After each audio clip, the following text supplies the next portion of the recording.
The rain was relentless, painting the streets in silver and shadow. Clara stood on the curb, shivering beneath a flickering lamppost, clutching her soaked apron with trembling hands. After 12 hours on her feet, she just wanted to disappear into the back seat of her rideshare and forget the world. When a sleek black car pulled up and the door swung open, she climbed in without a second thought. That single decision, so ordinary, would unravel everything she thought she knew. Inside, the air was colder than the storm outside. Hello, I'm going to tell you this incredible story. Remember that to receive new stories like this, you can subscribe to the channel, like the video, and activate the notification bell. Let's get to the rest of the story. Mateo didn't say a word, only turned slightly, his hand firm around the grip of a gun resting casually on his thigh. His eyes met hers, sharp and calculating, the way a hawk might study a mouse caught in the wrong field. Clara froze. "Wrong car?" she asked, her voice barely a whisper. It wasn't just the wrong car, it was the wrong life she just walked into. Before he could answer, bullets shattered the silence. Glass exploded around them, and Mateo cursed under his breath, throwing the car into gear. Tires screamed against wet pavement as they swerved into the chaos. Clara ducked, heart racing, as adrenaline replaced exhaustion. This wasn't just a drive gone wrong. It was the opening chapter of a real story she couldn't escape from. Mateo maneuvered like a man who'd done this before, cutting corners with surgical precision. Clara's questions tumbled in her head, but fear kept her silent. He didn't treat her like a hostage, yet he didn't act like a savior either. He was something in between, and that made it worse. The storm outside was nothing compared to the one unraveling inside that car. She tried to focus, to breathe, to understand. Who was this man? Why did someone try to kill him? Or them? The answers were buried somewhere between the tension in his jaw and the blood smeared across his collar. There was something about his silence that screamed louder than words. And yet, beneath all that danger, there was an eerie sense of control. Mateo pulled off the road, disappearing into an alleyway. "Get down," he barked, voice low but commanding. Clara obeyed.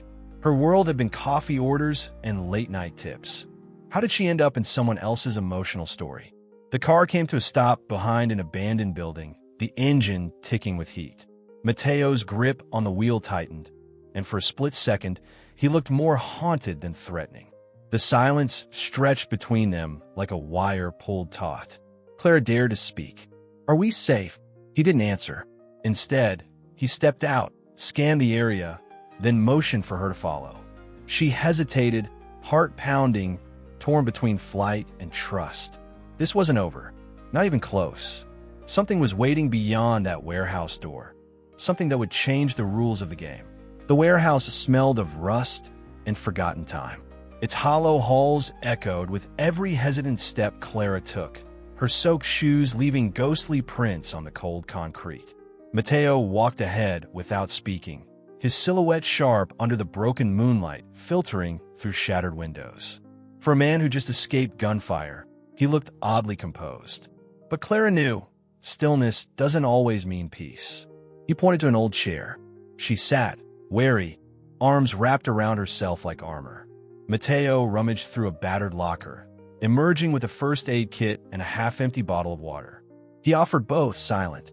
The gesture confused her. He was supposed to be a threat, a walking headline for danger. Yet here he was, tending her like a ghost, trying to remember how to be human. Then came the confession.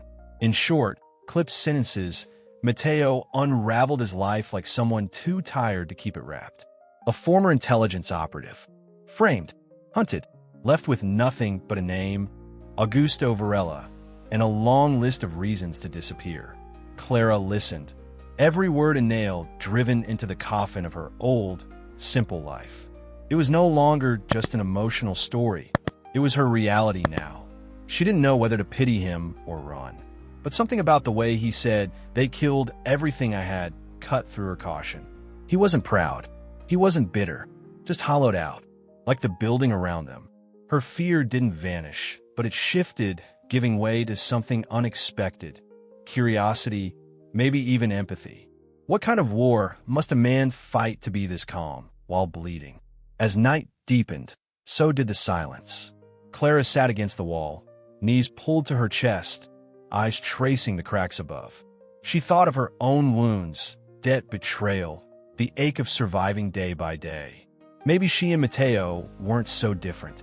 Maybe pain levels us all, no matter where we come from. This wasn't just a story anymore. This was becoming a real story, merging two broken paths. Mateo handed her a blanket, then sat across from her, his back to the wall, gun still within reach. "I didn't mean to involve you," he said quietly. Clara shrugged, unsure what to say. Fate never asked permission. And somehow, despite the gun, the lies, and the danger, she didn't want to leave. There was something painfully human about him, hidden behind all the shadows. Outside, the storm had passed, but inside that warehouse, something new was brewing. Trust didn't bloom overnight, but in their silence, something softened. An invisible thread began to tie them together. Not as enemies, not even as allies, but as two souls accidentally entangled, slowly warming to the idea that maybe, just maybe, this wasn't the end, but the beginning of something else entirely. The morning arrived shyly, slipping through cracked windows like a secret. Mateo had gone out, leaving Clara with the echo of his warnings and the weight of last night. She wandered the warehouse, fingers brushing dust-covered crates and forgotten blueprints, her thoughts tangled in everything she shouldn't understand. Then she saw it, a folder tucked beneath a loose panel. Something about it called to her. She opened it slowly, as if afraid the truth might jump out. Names, maps, bank accounts, surveillance photos. But one name paralyzed her, Augusto Varela. Her stomach dropped. This wasn't just Mateo's war. It was hers too.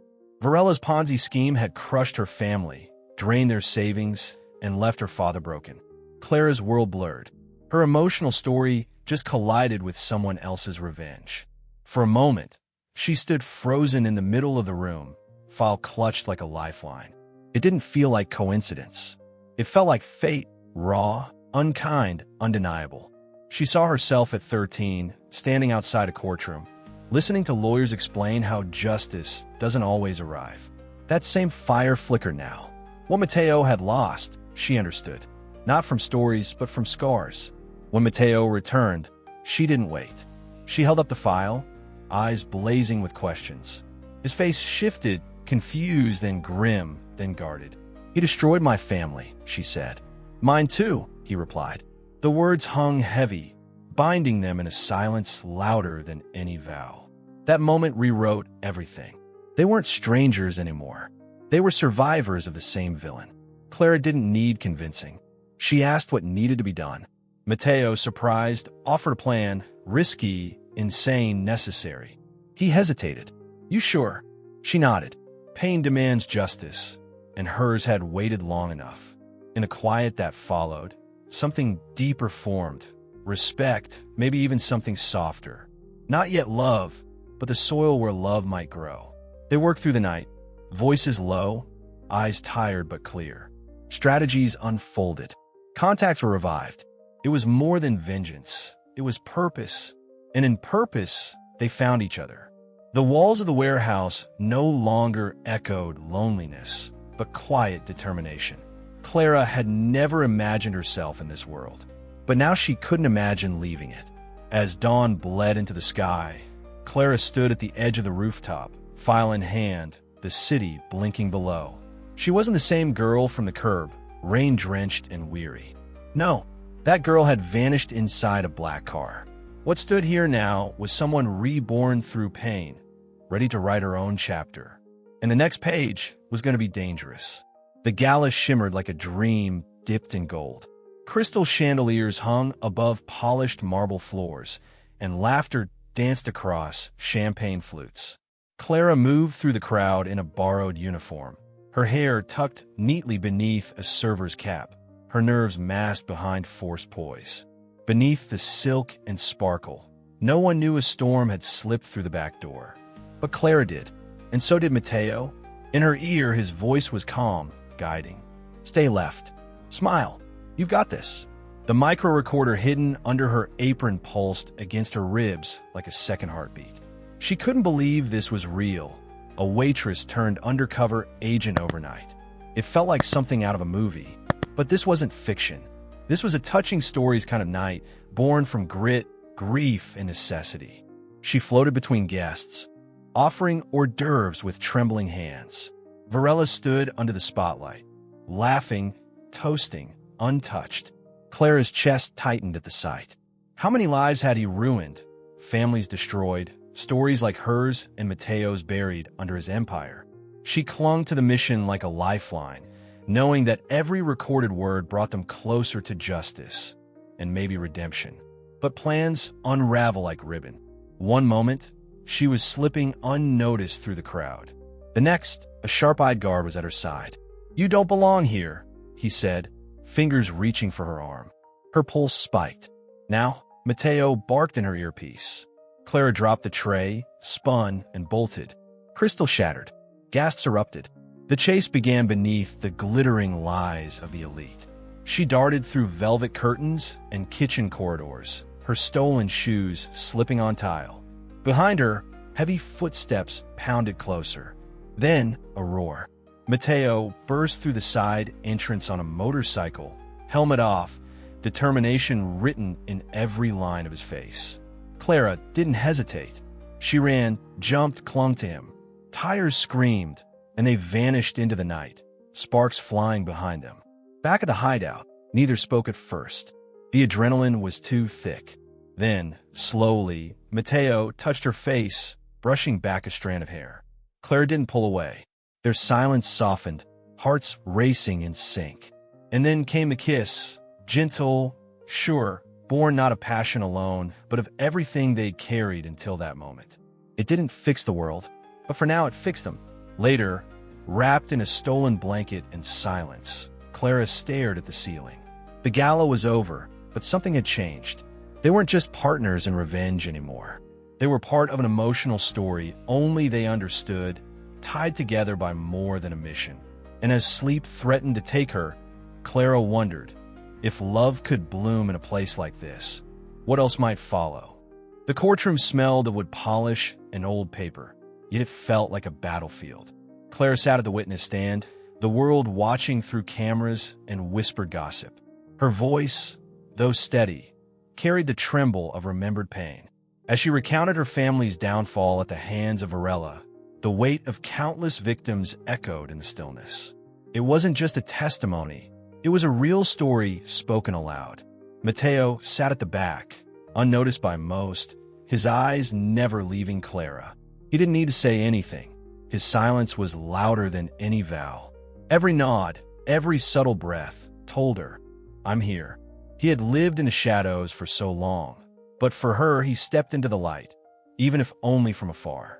Watching Clara rise became his redemption too, one moment at a time. Outside the courthouse, reporters swarmed. Flashbulbs, questions, chaos. But Clara didn't flinch. She held her ground, not as a waitress, not as a spy, but as a woman who had faced monsters and lived to tell. Her courage wasn't theatrical. It was quiet, resolute, the kind that comes from surviving something you didn't think you could. It was the kind that inspires touching stories long after the dust settles. The fallout was swift. Varela's empire crumbled under the weight of evidence. Victims came forward. Lawsuits multiplied. The media praised Clara's bravery, but she didn't care for applause. All she wanted was quiet, peace. So when Mateo suggested disappearing into the mountains, she didn't hesitate. Justice was done. Now came the part they'd never dare to dream of: healing. Their cabin wasn't glamorous, but it was theirs. A patch of land nestled in the arms of the hills, where the air smelled of pine and freedom. Clara planted herbs outside, while Mateo chopped wood, a rhythm forming between them. No more hiding, no more weapons, just shared meals, soft laughter, and quiet moments under starlit skies. For the first time, survival wasn't the goal. Living was. They didn't talk much about the past. It hovered, of course, like the distant rumble of a forgotten storm. But their focus was forward, on books, on warmth, on the tiny victories of everyday life. Mateo learned to fix broken furniture. Clara wrote late into the night. Their bond deepened, not through drama, but through presence. Through choosing each other again every morning. One evening, as the fire crackled and snow dusted the windows, Clara reached for his hand. "Do you ever miss it?" she asked. Mateo shook his head, his thumb brushing her knuckles. Not a second. They didn't need vengeance anymore. They had something better, something more dangerous in its softness, love that survived the wreckage. And somewhere in the stillness, a new beginning was waiting. A year later, the cabin felt like a character in their story, weathered, warm, and full of memory. Clara sat on the porch with her notebook, scribbling the title in soft, steady strokes, The Car That Changed Everything. Each page was a thread pulling her back through fire, rain, and revelation. But now, those memories no longer haunted. They taught, they connected, they healed. Inside, Mateo hummed quietly while sanding the leg of an old rocking chair. The man who once lived by codes and targets now spent afternoons mending wood and tending to tomatoes. He still had the instincts, of course, but not the weight. With Clara beside him, he learned how to live in the now, without fear, chasing every breath. This wasn't hiding. This was peace by choice. When a woman knocked on their door, a mother who had also lost everything to Varela, their past came full circle. She cried as she held Clara's hand, thanking her for the courage to speak out. "You gave us our voices back," she whispered. That moment struck deeper than any headline. It wasn't just about survival anymore. Their emotional story had rippled into others, lighting torches in dark places. After the woman left, Clara sat with Mateo in silence. The sky turned the color of ripe peaches, and the wind carried the smell of pine and earth. They didn't need to speak. Their hands did it for them. One squeeze, one glance said, "We did it." Without guns, without noise, just truth and the stubborn courage to face it. That's how touching stories are born. Quiet, fierce, and deeply human. Some nights, Clara still dreamt of rain and shattered glass. But now, she'd wake to the creak of the cabin floor, to Mateo's arms, to the smell of strong coffee and old pages. Their life wasn't perfect, but it was honest. It was real. It was the kind of ending that doesn't need fireworks, only a porch, a breeze, and someone to hold your hand when the world goes quiet. The memoir grew slowly, word by word. Each chapter peeled away fear, shame, silence. And somewhere between page 50 and 51, Clara realized it wasn't just a book, it was a reckoning. A reminder that sometimes the most broken beginnings can still bloom into something lasting. Into something that saves not just you, but everyone who reads your scars and feels a little less alone. As the sun dipped behind the ridge, Clara and Mateo stood on their porch. The world hadn't changed, but they had. No longer fugitives, no longer victims. Just two people who met by accident and chose, every day after, to build something brave. And out there, somewhere, another woman might be stepping into the wrong car. But maybe, just maybe, it's exactly where her story needs to begin. Have you ever wondered how many life-changing moments are hiding in the ordinary ones? A missed bus, a wrong turn, or maybe a car that wasn't meant for you.